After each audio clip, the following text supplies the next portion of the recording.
ಬಸವನ ಬಾಗೇವಾಡಿ ಗುರುವಂದನಾ ಮತ್ತು ಸ್ನೇಹ ಸಮ್ಮಿಲನ ಕಾರ್ಯಕ್ರಮ. ಬಸವನ ಬಾಗೇವಾಡಿ ತಾಲೂಕಿನ ವಡವಡಗಿಯ ಜೆಜೆ ಪದವಿ ಪೂರ್ವ ಮಹಾವಿದ್ಯಾಲಯ ಆವರಣದಲ್ಲಿ ನಡೆದ ಕಾರ್ಯಕ್ರಮ. ಜೆಜೆ ಪದವಿ ಪೂರ್ವ ಮಹಾವಿದ್ಯಾಲಯ ಸರ್ಕಾರಿ ಮಾದರಿ ಹಿರಿಯ ಪ್ರಾಥಮಿಕ ಶಾಲೆಯ 2001-2ನೇ ಸಾಲಿನ 7ನೇ ವರ್ಗದ 2005-6ನೇ ಸಾಲಿನ ಎಸ್ಎಸ್ಎಲ್ಸಿ ಹಾಗೂ 2007-8ನೇ ಸಾಲಿನ ಪಿಯುಸಿ ವಿದ್ಯಾರ್ಥಿನಿಯರಿಂದ ಸುಮಧುರ ಸ್ನೇಹ ಸಮ್ಮಿಲನ ಹಾಗೂ ಗುರುವಂದನಾ ಕಾರ್ಯಕ್ರಮವು ಅದ್ಧೂರಿಯಾಗಿ ನಡೆಯಿತು. ಕಾರ್ಯಕ್ರಮವನ್ನು ರಿಬ್ಬನ್ ಕತ್ತರಿಸುವ ಮೂಲಕ ಉದ್ಘಾಟನೆ ಮಾಡಲಾಯಿತು. ಇದೇ ಸಂದರ್ಭದಲ್ಲಿ ವೀರ ಯೋಧರಾದ ಮಲ್ಲಿಕಾರ್ಜುನ್ ಬಸಗೊಂಡಪ್ಪ, ಗಂಗಶೆಟ್ಟಿ ಹುಚ್ಚಪ್ಪ, ಶಿವಬಸಪ್ಪ ಮುದ್ನಾಳ್, ರಮೇಶ್ ಮಲ್ಲಿಗೆಪ್ಪ ತಮದಡ್ಡಿ ಅವರನ್ನು, ವಿಶೇಷವಾಗಿ ವೀರೇಶ್ ಚಿಮ್ಮಲಗಿ ನ್ಯಾಯವಾದಿಗಳನ್ನು ಸನ್ಮಾನಿಸಲಾಯಿತು. ವರದಿ ಸಿದ್ದು ಜಮಲ್ದಿನ್ನಿ, ಬಸವನ ಬಾಗೇವಾಡಿ.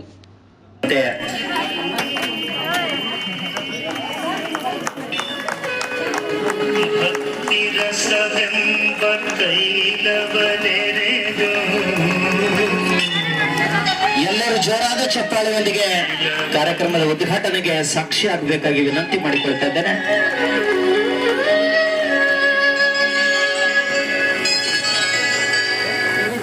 ಕಲ್ಯಾಣವೆಂಬ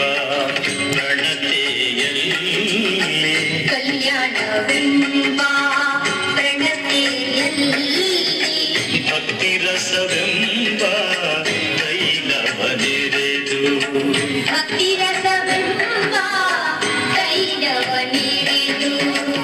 ಕಲ್ಯಾಣವೆಂಬ ಪ್ರಣತೆಯಲ್ಲಿ ಭಕ್ತಿರಸವೆಂಬ ತೈಲವನೆರೆದು. ಈ ದೇಶದ ಒಬ್ಬ ಪ್ರಧಾನಿ ಬದಲಾದ್ರ ಮಾಜಿ ಪ್ರಧಾನಮಂತ್ರಿ ಅಂತ ಕರಿತೀವಿ, ರಾಷ್ಟ್ರಪತಿ ಬದಲಾದ್ರ ಮಾಜಿ ರಾಷ್ಟ್ರಪತಿ ಅಂತ ಹೇಳ್ತೀವಿ, ಸಿಎಂ ಬದಲಾದ್ರ ಮಾಜಿ ಸಿಎಂ ಅಂತ ಹೇಳ್ತೀವಿ. ಆದ್ರ ಆ ಶಿಕ್ಷಕರಿಗೆ ಕಲ್ತೀವಲ್ಲ, ಮಾಜಿ ಶಿಕ್ಷಕರು ಅಂತ ನಾವೆಂದೂ ಕೂಡ ಕರೆಯಂಗಿಲ್ಲ. ಅಷ್ಟು ಅಭಿಮಾನ ಪೂರ್ವಕವಾಗಿರ್ತಕ್ಕಂಥ ಕಾರ್ಯಕ್ರಮ ಈ ಒಂದು ವೇದಿಕೆಯಲ್ಲಿ ಇವತ್ತು ಒಡವಡಿಗೆಗೆ ಸಾಕ್ಷಿಯಾಗಿರುವಂತದ್ದು. ನಿಜಕ್ಕೂ ಕೂಡ ಸುವರ್ಣಾಕ್ಷರಗಳಲ್ಲಿ ಬರೆದಿಡುವಂತ ಕಾಯಕವನ್ನ ತಾವೆಲ್ಲ ಮಾಡಿದಿರಿ ಅನ್ನುವಂತ ಅಭಿಮಾನದ ಮಾತುಗಳನ್ನು ಹೇಳಿರ್ತಕ್ಕಂಥ ಗುರುಗಳು 100 ಕಾಲ ಬಾಳಲಿ ಅನ್ನುವಂತ ಸಂದೇಶವನ್ನ ಕೊಡ್ತಾ ಕಾರ್ಯಕ್ರಮವನ್ನು ಉದ್ಘಾಟಿಸಿ ಪ್ರೀತಿಯಿಂದ ಉದ್ಘಾಟನಾ ಪರ ನುಡಿಗಳನ್ನು ಆಡಿರುವಂತಹ ಶ್ರೀಯುತ ಬಿರಾದರ್ ಸರ್ ಅವರಿಗೆ ತುಂಬ ಹೃದಯದ ಅಭಿಮಾನದ ಅಭಿನಂದನೆಗಳನ್ನು ಸಮರ್ಪಣೆ ಮಾಡ್ತಾ ಇದ್ದೇವೆ.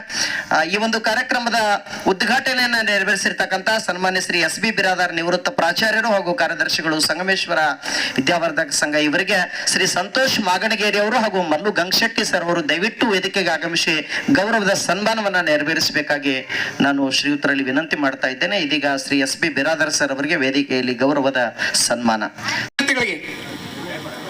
ಸ್ವರ್ಗಕ್ಕೆ ಯಾರು ಹೋಗ್ತೀರಿ, ಸ್ವರ್ಗಕ್ಕೆ ಯಾರು ಹೋಗ್ತೀರಿ ಅಂತ ಕೇಳಿದಾಗ ನಾನು ಹೋಗಂಗಿಲ್ಲ ಅಂತ ಎಲ್ಲಾ ವಿದ್ಯಾರ್ಥಿಗಳು ಹೇಳ್ತಾರ. ಆದ್ರ ಕನಕದಾಸರು ಏನ್ ಮಾಡಿರ್ತಾರಪ್ಪ ಅಂದ್ರ ಸುಮ್ಮನೆ ಕುತ್ಕೊಂಡಿರ್ತಾರ. ಅವಾಗ ಗುರುಗಳು ಏನ್ ಮಾಡ್ತಾರ, ಎದ್ದಿತ್ಕೋಪ್ಪ ಸ್ವರ್ಗಕ್ಕೆ ನಾನು ಹೋಗ್ತೀನಿ ಅನ್ನೋದು ಕೇಳ್ತಾರ. ಅವಾಗ ಇಲ್ರಿ ಗುರುಗಳ ನೀವು ಹೋಗಂಗಿಲ್ಲ ಅಂತ ಹೇಳ್ತಾರೆ. ನೋಡ್ರಿ ಅವ್ರ ಶಿಷ್ಯ ಎದುರ್ಕೊಳ್ಳ ಎಷ್ಟು ದಿಟ್ಟ ನಿರ್ಧಾರ ಅವ್ರದ್ದು. ಇಲ್ರಿ ಗುರುಗಳ ನೀವು ಹೋಗಂಗಿಲ್ಲ. ಯಾಕೆ ಹೋಗಂಗಿಲ್ಲ ಅಂದ್ರೆ ಅವಾಗ ಅವ್ರು ಕೇಳ್ತಾರ ಗುರುಗಳು ಅವ್ರಿಗೆ, ನಾನು ಯಾಕೆ ಹೋಗಂಗಿಲ್ಲಪ್ಪ, ಯಾಕೆ ಹೋಗಂಗಿಲ್ಲ ಅಂದ್ರೆ ಗುರುಗಳೇ ನಾನು ಅನ್ನುವಂತ ಹೋಯ್ತಪ್ಪ ಅಂದ್ರೆ ನಾವು ಏನ್ ಮಾಡ್ತೀವಿ ಅಂದ್ರೆ ನಿಜವಾಗ್ಲೂ ಸ್ವರ್ಗಕ್ಕೆ ಹೋಗ್ತೀವಿ. ಅದಕ್ಕೆ ಮೊದಲ ಮನುಷ್ಯನಂತಿರುವಂತ ಏನ್ ಹೋಗ್ಬೇಕು ಅಂದ್ರೆ ಹೋಗ್ಬೇಕು. ನಾನು ಅನ್ನೋಂಥ ಹೋಯ್ತಪ್ಪ ನಾವು ಸ್ವರ್ಗಕ್ಕೆ ಹೋಗ್ತೀವಿ. ಅಂತ ಸ್ವರ್ಗಕ್ಕೆ ಹೋಗ್ಬೇಕಾದ್ರೆ ಗುರುಗಳ ನಮ್ಗೆ ಆಶೀರ್ವಾದ ಸದಾ ಇರ್ಬೇಕು, ಗುರುಗಳ ಆಶೀರ್ವಾದ ಸದಾ ಇರ್ಬೇಕು. ವಿದ್ಯಾದದಾತಿ ವಿನಯಂ ವಿನಯಾದದಾತಿ ಪಾತ್ರತಂ ಧನಂ ಆಪ್ರತಿ ದಾನ ಧರ್ಮಂ ತಥಾ ಸುಖ ಅಂತ ಹೇಳಿ ನಮ್ಮ ಶೇಷಾಚಲ ಸರ್ ನನಗ ಕೈ ಹಿಡಿದು ನಡೆಸಿದಂತ ಮಹಾನ್ ವ್ಯಕ್ತಿ. ಯಾಕಂತಂದ್ರೆ ಇದ್ರ ಮನಿ ನಮ್ದು, ಅವ್ರದ್ದು ನಮ್ಮ ತಂದೆ ಅವ್ರಿಗೆ ಬಹಳಷ್ಟು ಸಮೀಪ ಅಂತ ಹೇಳಿ ಹೇಳ್ತೀನಿ. ನಾನು SK ಕಾಲೇಜ್ನಲ್ಲಿ ಹೈಸ್ಕೂಲಲ್ಲಿ ಓದುವಾಗ ಅವ್ರ ಕಾಲೇಜ್ ಉಪನ್ಯಾಸಕರು ಅವರಾಗಿ ಪುನಃ ಹಿಡಿದ್ರು, ಬ್ಯಾಕ್ವರ್ಡ್ ಸರ್ ಮಗಳಲ್ಲ ನೀನು ಅಂತೇಳಿ. ಯಾಕಂತಂದ್ರೆ ನಾವು ನಿಮ್ಮನ್ನು ಗುರುತಿಸ್ಬೋದು. ನನಗೆ 60 ವರ್ಷ ಆಗಕ್ಕೆ ಬಂದವು, ನಮ್ಮ ಗುರುಗಳನ್ನ ನನ್ನ ಗುರುತಿಸ್ಯಾರಂತಂದ್ರೆ ಇದಕ್ಕಿಂತ ಶ್ರೇಷ್ಠ ಗುರುಗಳನ್ನ ಪಡಿತಕ್ಕಂಥ ಭಾರತ ದೇಶ ಯಾವುದಿದೆ? ಆದ ಕಾರಣ ನಾವು ಏನೂ ಬೇಡ, ಶಿಸ್ತನ್ನು ಕಲಿಸ್ಕೊಡ್ಬೇಕು. ನಾನು ಸಾಕಷ್ಟು ಕಾರ್ಯಕ್ರಮಗಳಲ್ಲಿ ಭಾಗವಹಿಸ್ತಾ ಬಂದಿದ್ದೀನಿ. ಆದರೆ ಇವತ್ತಿನ ಅವಧಿಯಲ್ಲಿ ಒಂದು ಏನು ಸಿದ್ದೇಶ್ವರಪ್ಪರು ಪ್ರವಚನ ಮಾಡಾಗ ಒಂದು ಚೂ ಅಂತಿದ್ದಿಲ್ಲ ಅಂತ ಗುಬ್ಬಿ ಮಾತಾಡಬೇಕಾದ್ರೂ ಅವ್ರ ಅಪ್ಪಣೆಯನ್ನು ತೆಗೆದುಕೊತಿದ್ರಂತ ಅಂಥ ಗುರುಗಳ ನೆಲದಲ್ಲಿ ಬೆಳೆದಂಥ ನಾವುಗಳೆಲ್ಲ ಪವಿತ್ರವಾದಂಥ ಒಡವಡಿಗೆ ಗ್ರಾಮದಲ್ಲಿ ಪ್ರಪ್ರಥಮವಾಗಿ ಸಂಘಟನೆಗೊಂಡಂಥ ಮಾತೃವಂದನಾ ಕಾರ್ಯಕ್ರಮವನ್ನು ಆಮೇಲೆ ಮಾತೃ ವಂದನೆಯೊಂದಿಗೆ ಇಲ್ಲಿ ಗುರುವಂದನೆ ಅಂಥೇಳಿ ಹೆಚ್ಚಿನ ರೀತಿಯಲ್ಲಿ ನನ್ನ ಮುದ್ದು ಮಕ್ಕಳು ಕೂಡಿದ್ದೀರಿ. ಇದಕ್ಕೆ ಕಾರಣೀಕರ್ತನಾದಂಥ ವ್ಯಕ್ತಿಗೆ ಇದಕ್ಕೆ ಹೆಚ್ಚು ಏನೂ ಹೇಳೋದು ಬೇಕಾಗಿಲ್ಲ. ಶಿಸ್ತು ಬೇಕು ಗುರುವಿನಿಂದ, ಸಂಸ್ಕಾರ ಬೇಕು ಗುರುವಿನಿಂದ. ಒಂದು ಅಕ್ಕಿ ಅನ್ನಕ್ಕೆ ಕೇಳ್ತತ ಇಟ್ಟೋತನ ನೀನು ಅನ್ನಂಗೆ ಇದ್ದಿ ಈಗ ಹಿಂಗ್ಯಾಕೆ ಆದಿ ಅಂತ ಕೇಳ್ತತಿ.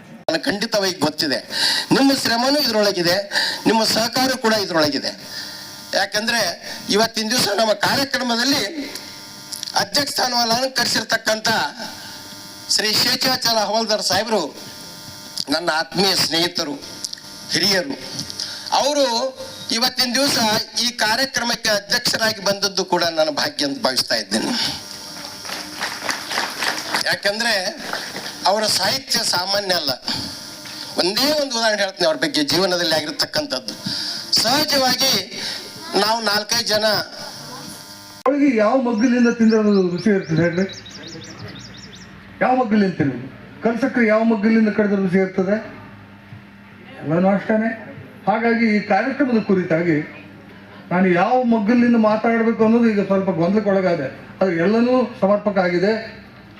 ಈ ಗುರುವಂದನಾ ಕಾರ್ಯಕ್ರಮದ ತುಂಬ ವಿಶೇಷ ಅಂದರೆ ಇಲ್ಲಿ ಈ ಒಡವಡಿಗೆಯ ಜೆ ಪದವಿ ಪೂರ್ವ ಮಹಾವಿದ್ಯಾಲಯ ಹಾಗೂ ಒಡವಡಿಗೆಯ ಸರ್ಕಾರಿ ಮಾದರಿ ಹಿರಿಯ ಪ್ರಾಥಮಿಕ ಶಾಲೆ ಇಲ್ಲಿ ಅಧ್ಯಯನ ಮಾಡಿದ ವಿದ್ಯಾರ್ಥಿಗಳು 2001-2007 ಆ ಸಾಲಿನ 7ನೇ ವರ್ಗದ ವಿದ್ಯಾರ್ಥಿಗಳು ಮತ್ತು 6ನೇ ಸಾಲಿನ ವಿದ್ಯಾರ್ಥಿಗಳು, SLC ವಿದ್ಯಾರ್ಥಿಗಳು, ಇವರೆಲ್ಲರೂ ಕೂಡಿ ಸುಮಧುರ ಸ್ನೇಹ ಸಮ್ಮೇಳನ ಮಾಡೋದ್ರ ಜೊತೆಗೆ ತಮಗೆ ಬದುಕಿಗೆ ಮಾರ್ಗದರ್ಶನ ಮಾಡಿದಂತಹ ಗುರುಗಳಿಗೆ ವಂದನೆಗಳನ್ನು ಅರ್ಪಿಸುವ ಒಂದು ಅದ್ಭುತ ಕಾರ್ಯಕ್ರಮವನ್ನು ಅವರು ಇಲ್ಲಿ ಹಮ್ಮಿಕೊಂಡಿದ್ದಾರೆ. ಮೊದಲನೇದಾಗಿ ಆ ಎಲ್ಲ ವಿದ್ಯಾರ್ಥಿ ಸಮುದಾಯಕ್ಕೆ ನಾನು ಅಭಿನಂದನೆಗಳನ್ನು ಸಲ್ಲಿಸಲಿಕ್ಕೆ ಇಷ್ಟಪಡ್ತೇನೆ. ಅಷ್ಟೇ ಅಲ್ಲ, ಇಲ್ಲಿ ಸುಮಾರು 20ಕ್ಕೂ ಹೆಚ್ಚು 26, 27 ಶಿಕ್ಷಕರನ್ನು ಅವರು ಇಲ್ಲಿ ಸನ್ಮಾನಿಸಿದ್ದು ಇದೆ. ಬರೀ ಶಿಕ್ಷಕರನ್ನ ಅಷ್ಟೇ ಅಲ್ಲ, ಈ ಸಹಾಯಕ ಸಿಬ್ಬಂದಿಯನ್ನು ಕೂಡ ಸನ್ಮಾನಿಸಿದ್ದಾರೆ. ಇನ್ನೂ ಮಹತ್ವದಂದರೆ ಈ ಕೊಡಗಿನಲ್ಲಿ ಸೈನಿಕರು ಬಹಳ, ಕೊಡಗಿನಲ್ಲಿ ಮನೆಯಲ್ಲಿ ಸೈನಿಕರು ಮತ್ತು ಹಾಕಿ ಆಟಗಾರರು, ಅದು ಬಿಟ್ಟರೆ ಅಲ್ಲಿ ಏನು ಬೇರೆ ಸಿಗೋದೇ ಇಲ್ಲ. ಒಡವಡಿಗೆ ಒಂದು ಅದ್ಭುತ ಶಿಲ್ಪಕಲಾ ಕೇಂದ್ರ, ಹಳೆಯ ಒಂದು ದೇವಾಲಯ, ಸಂಗಮನಾಥ ದೇವಾಲಯ. ಶಿಲ್ಪಕಲೆ ಇಲ್ಲಿ ಸಾಕಷ್ಟಿದೆ. ಅದೇ ರೀತಿ ಈ ಭಾಗದ ಕೊಡಗು ಅಂತ ನಾನು ಇದನ್ನು ಕರೀಲಿಕ್ಕೆ ಇಷ್ಟಪಡ್ತೇನೆ. ಯಾಕಂದ್ರೆ 40-45 ಮಂದಿ ಸೈನಿಕರ ಈ ಭಾಗದಿಂದ ಆಗಿ ಹೋಗಿದ್ದಾರೆ.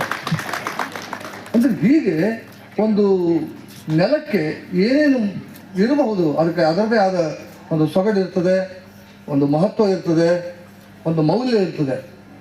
ಇಲ್ಲಿ ನಾನು ಸಂಪ್ರದಾಯವನ್ನು ಬಹಳ ಕಡಿಮೆ ಅನುಸರಿಸಿ, ಯಾಕಂದರೆ ವೇದಿಕೆ ಮೇಲಿರುವ ನಮ್ಮ ಹಿರಿಯ ಸ್ನೇಹಿತರಾದ ಬೇರೆದಾರ ಸರ್ ಮೊನ್ನೆ ಫೋನ್ ಮಾಡಿದರು, ಇವತ್ತಿನ ಕಾರ್ಯಕ್ರಮದ ಉದ್ಘಾಟಕರೇ ಅವರು. ಇಲ್ಲ, ಈ ರೀತಿ ಇಲ್ಲಿ ಒಂದು ಕಾರ್ಯಕ್ರಮ ಇದೆ, ನೀವು ಬರಬೇಕು ಅಂದರು. ನನಗೆ ವಯಸ್ಸಾಗ್ಯದ ನನಗೇನು ಅನ್ನಿಸ್ಲಿಲ್ಲ, ಯಾಕಂದರೆ ನಿರಂತರ ಮಾತಾಡೋ ವೃತ್ತಿಯವರೇ ನಾವೆಲ್ಲ ಶಿಕ್ಷಕರು. ಆದರೆ ಚೂರು ಅನಾರೋಗ್ಯದ ತಾಪತ್ರಯದಿಂದಾಗಿ ಇಲ್ಲ ಅಂದೆ. ಇಲ್ಲ, ನಾನು ಸಂತೋಷ್ ಮಾಗಣಿಗೇರಿಯವರಿಗೆ ನಿಮ್ಮ ನಂಬರ್ ಕೊಟ್ಟುಬಿಡ್ತೀನಿ, ನೀವು ಉಂಟು ಅವರು ಉಂಟು ಅಂದರೆ.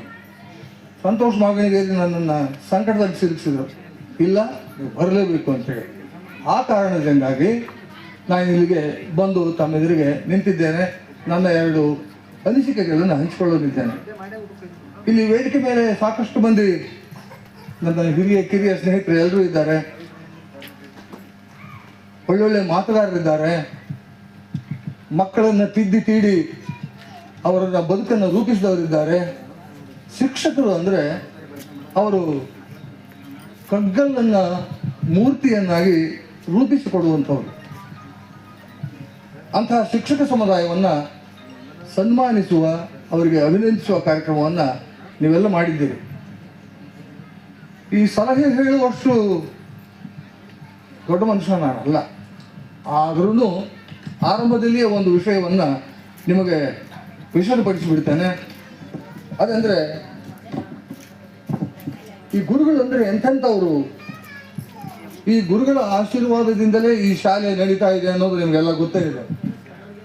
ಆನಂತರ ಇದು ಶಿಲ್ಪಕಲೆಯ ತವರೂರು ಹೌದು, ಸೈನಿಕರ ಹೆಮ್ಮೆಯ ನಾಡು ಕೂಡ ಹೌದು.